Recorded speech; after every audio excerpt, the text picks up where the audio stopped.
I don't respect shit about Devin, the Haneys. I don't respect nothing about none of them dudes, bro, on that other side. If we wasn't fighting, but we got to fight next week, so I don't respect shit about Devin.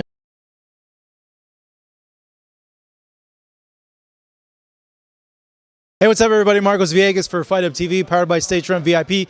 Being joined with the 140-pound WBC champion of the world, Mr. Regis Prograis, who's defending his title against Devin Hamey on DOESNT pay-per-view coming up in San Francisco, December 9th. Regis, man, I'm excited for this fight. There's been a lot of trash talk between you and Devin. You guys did the face-off. It got me even more excited. Man, he questioned your chin in that face-off. What'd you make of that? Right, how my chin? How? You know, because he said that you got dropped in the last fight. I was like, bro, real shit. Like, I'm not gonna lie. Yeah, if you count it as that, bro, but I really tripped over my feet. You know, like, but whatever. He crushed my chin. I was like, all right, bro, I hope you depending on that, bro, because I got a hard ass head. You can, whatever. I definitely got. If anything, I got a chin more than anything else I got. How do you question his ability to take punishment? I just think he's not gonna be able to take mine. You know, I think he can take punishment from the little guys because he's so much bigger. You know, he's been so much bigger. You know, you look at Devin. Devin is he has a big size on him. You know, so I think that coming from that frame, that size frame, you know, getting in with those little guys, yeah, he could take this punishment. But it's definitely gonna be a different story with me.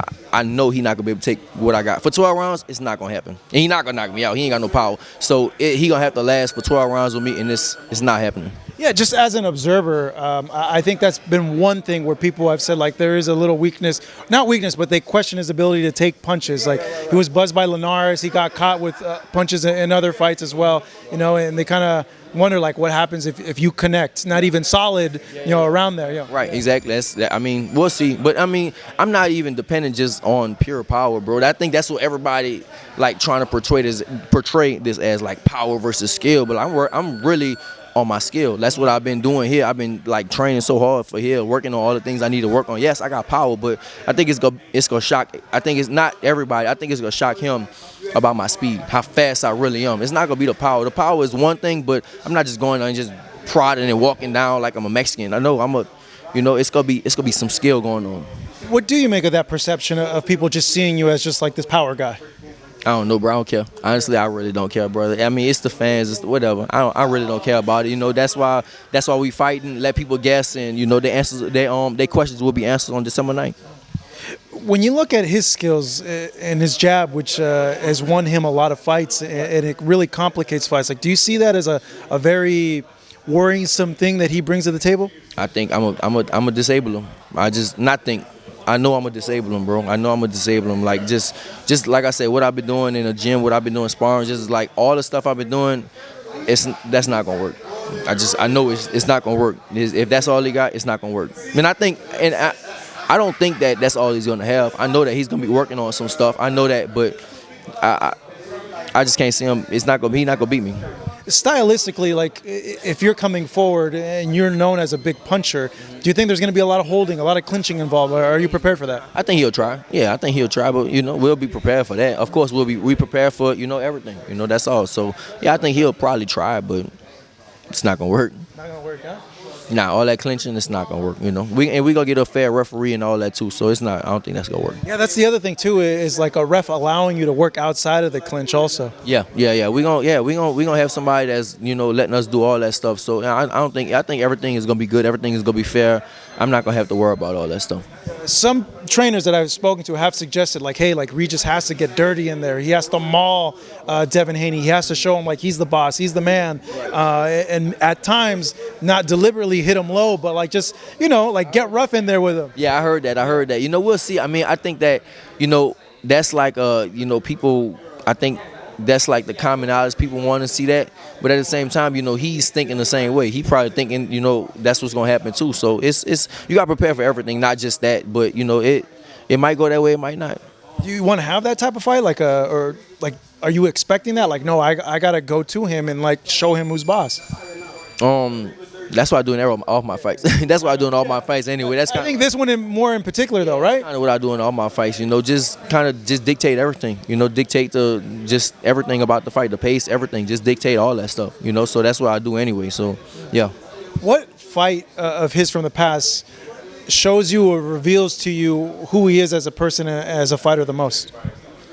I mean, you only can go by the person in the last fight. That's it. And so I guess the Loma fight. You know, you can only. For me, I don't judge on fights that was 3-4 years ago because I know he's gonna develop as a person and a fighter. So I'm not worried about that. I just go by his last fight and that's it.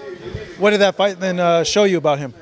He get touched. He got touched by a lot of stuff. You know, it's not not just a left hand. He got touched by left, right, body shot, whatever. He got touched. He got touched a lot. Yeah.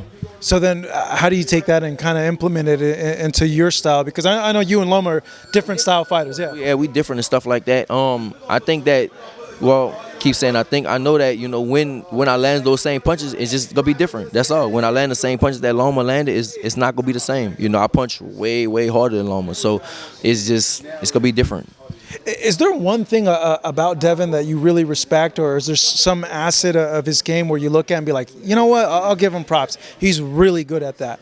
Right now, nothing. If I wasn't fighting him, probably. But right now, bro, I don't respect shit about Devin, the Haneys. I don't respect nothing about none of them dudes, bro, on that other side. If we wasn't fighting, but we got to fight next week, so I don't respect shit about Devin. All the Haneys are nobody on that side. You know what I'm saying? It's beef, it's war, and that's what we got to do. You know what I'm saying? So, yeah.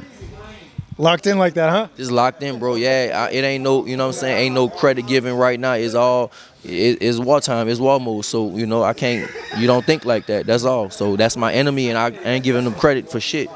Now, let me ask you this. I think I've asked you this before, and I think you said, oh, it's maybe because of the last performance. But are you surprised that he took this fight, this challenge, he took you on? Yeah, of course. Man, if it was because of the last fight, If I tell everybody, bro, if I think anybody for this fight is Danielito Zorrilla, that I got this fight, this is one of the biggest fights leading off the year, and because of that performance. So yeah, I'm definitely surprised that he took it. I'm not surprised because of the last fight, the last performance and stuff like that. So man, it's all good. Why are they wrong on that aspect? Because they don't know what they're stepping into. I know they don't know. They don't know what they're getting themselves into. It's just going to be different. It's going to be different skill level. It's going to be different power. It's going to be different speed. He's never tasted nothing like this before. So I know it's going to be, once he tastes that, once he sees like my skill level, and once he sees how fast and the power, he gonna be like, damn, it is different. Yeah, one thing's been consistent, like in the interviews that I've seen you do, like up to the build-up, you seem so confident, like with conviction that you're gonna hurt him bad. I really feel like that. Like, where's that coming from, and what do you see there that we're not seeing?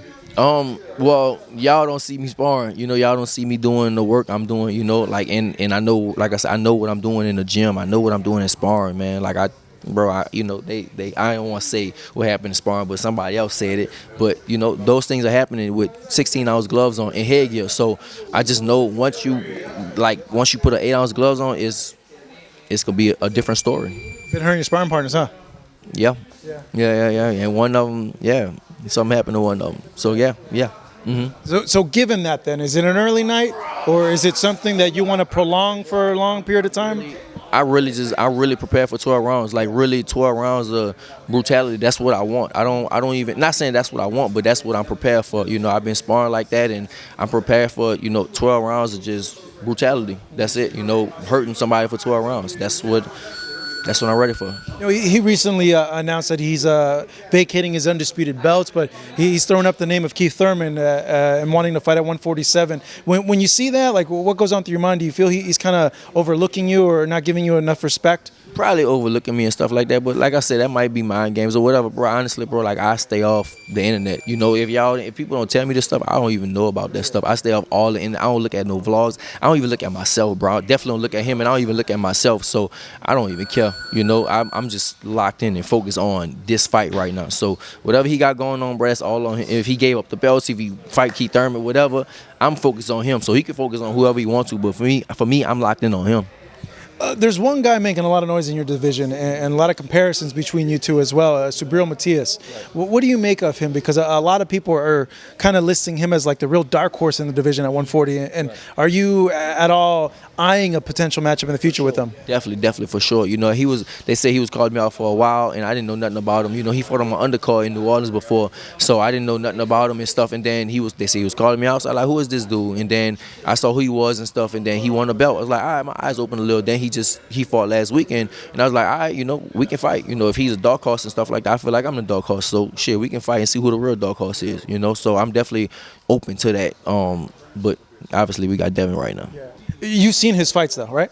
Of course, I watched like 2 or 3. I watched the ones that was on TV and stuff like that. I watched the last one, and I think I seen the fight he fought when he won the belt. Yeah.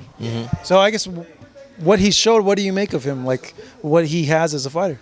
I mean, he puts a lot of mental pressure on. But I think that, man, the dudes he fighting, they don't have that experience. You know, like he just wore the dude he just last for Ergashev. He wore him down. He wore him down really fast. Like mentally, he broke him down really, really fast. You know, it was like after like 2 rounds, he just broke him down. You know, so I mean, I don't know what kind of training he was doing to get broken down like that, or is Matias really that good? I don't know, but yeah, he just, for me, I'm looking at, he broke him down. He just broke him down real easy.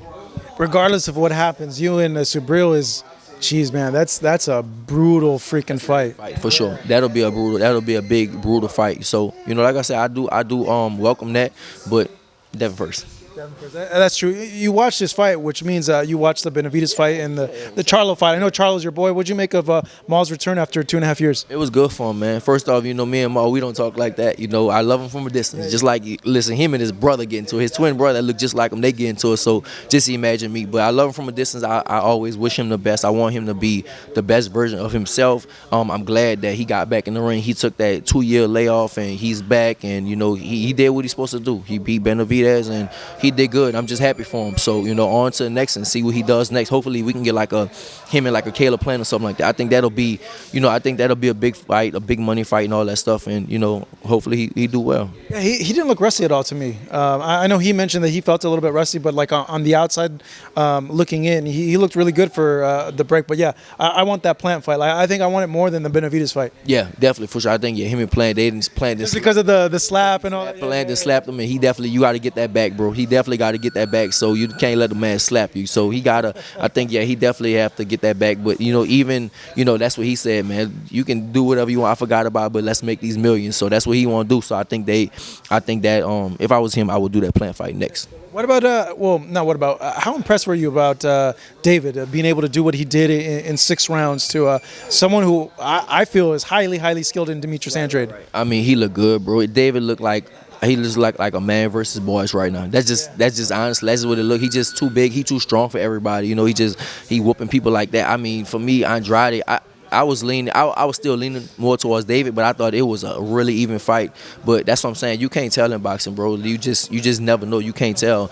And he did his thing. He walked him down. He was just, like I said, it's man versus boys right now. To you, does he do the same to Canelo, or just no? Canelo is definitely Canelo is a different monster. You know, right now I would lean more towards Canelo just because of experience. You know, I think David is a very, very skilled fighter, but I don't think he's gonna be able to do the same thing to Canelo right now. Now, I'm not gonna lie, if David fights somebody else next and get a little more experience, man, it'll be like that. You know, but right now I can't put David over Canelo just because of Canelo's experience. You know, the people he fought, you know, he fought big, strong people. He fought people like Bivol and, you know, he fought Triple G and all that stuff. Obviously, it's a different style, but still, man, he did all that stuff. So, I just can't put nobody over Canelo right now, besides Mel. I was going with Mel when Canelo fought Mel. Obviously, I was going. That didn't work out. That didn't work out. That didn't work out as good, but I still was leaning more. I still wanted him to fight, but, you know, wanted him to win the fight, but still, bro, like, yeah, it'll be a good fight. One of the biggest. I think that's something I definitely want to watch. Close fight. It's really close, you think? Or is there enough like defensive openings there that you saw in that Andrade fight that Canelo could pick apart? I think Canelo could hit him with. I think he could close some of those up. You know, I don't think, you know, obviously I don't think Andrade hits as hard as a Canelo. You know, so it's always a difference when you get in touch. You know, I think he just didn't respect the power, and that's why he started doing what he was doing, walking him down. So I brought up the card, 1, because you saw it, but 2, I know I've heard a lot of people make comparisons with your fight to that fight what we just saw with Benavidez and They saying, yeah, that's what they saying. You know, we'll see what happens. All right, we'll see what happens and stuff like that. We'll see. Do you see the same kind of scenario? I see the same scenario, but at the same time, I'm expecting Devin to be stronger than what people think. You know, I'd rather be surprised that he's not as strong as I think he is than be surprised that he is as strong as I think he is. You know, so I'm expecting a stronger Devin. He's coming up to 140, so I'm expecting him to be stronger. Now, if I'm surprised if he's just not strong, he doesn't punch hard, then whatever. Then it might be that kind of night. But for me, I'm expecting him to, be a little stronger. We'll see. So what if he comes to you and does what Andrew would do? He comes to you and he lets his hands go and stuff like that. Like, how shocked would you be that he takes that approach? I won't be shocked. I really won't be shocked at all. I mean, I think he might do that. I think that he actually might do that. So we prepare, man. We just like in this camp, like really, we prepare for everything. We prepared. Just anything he does, I'm prepared for it. I don't think he's gonna do the same conventional stuff he did. Try to jab and run around the ring. I think that he probably will try to come to me. He's gonna switch it up, and it's gonna be I think it will be a chess match. We're gonna both have to do a lot of adjustments in the fight. Because he's still a small fighter. But yeah, we'll see.